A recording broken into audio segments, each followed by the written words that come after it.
I'd like to talk to you now about framing the plate. Framing the plate is basically just the way that you receive the pitch. And my definition is just keeping strikes strikes. Possibly the catcher's greatest influence on a game is how he handles the glove and the way that he affects the pitches that he receives.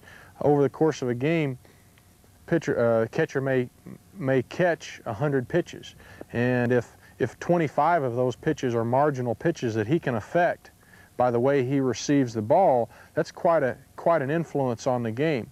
And I certainly think that the way a catcher handles the glove will have more of an impact on the game than what he does with his throwing arm, and in most instances what he does with the bat also.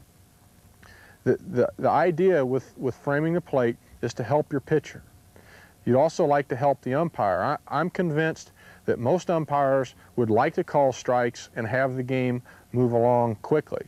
They're not paid by the hour, and I think they would like to see the game move quickly and call strikes. The problem is that on some marginal pitches, they're not able to do that because the catcher makes them look bad. And if you as a catcher can receive the ball in such a way that the umpire can safely call that a strike, I think you're going to help your pitcher, and you're certainly going to help your team. It's all a smooth, subtle process. We're not talking here about stealing strikes.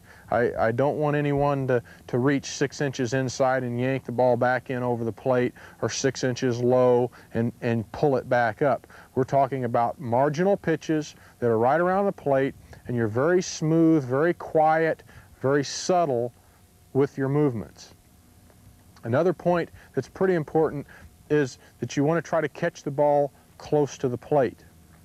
The closer you catch the ball to the plate, the more it looks like a strike.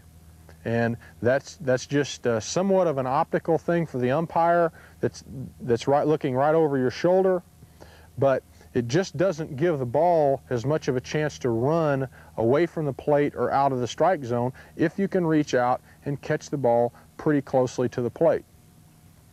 The next thing, just a couple of keys that I think could help you with framing the plate. You need to try to achieve quick hands.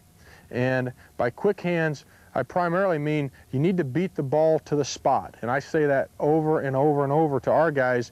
If the ball is 1 inch outside, you need to get the glove 2 inches outside and be waiting on the ball when it gets there to where you can catch it on the way back in a little bit, rather than the ball and the glove getting there at the same time and you pushing the ball out of the strike zone.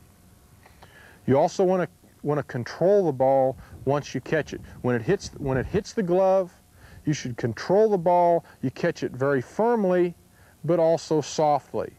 What we don't want to see happen is the ball to hit the glove, and then it pulls the glove 3 or 4 inches out of the strike zone, and then you as a catcher try to pull it back in. That's just too much movement. You also will often alert the umpire that hey, this guy's trying to steal pitches on me. Sometimes they will become defensive, and you've done nothing but hurt your pitcher and your team.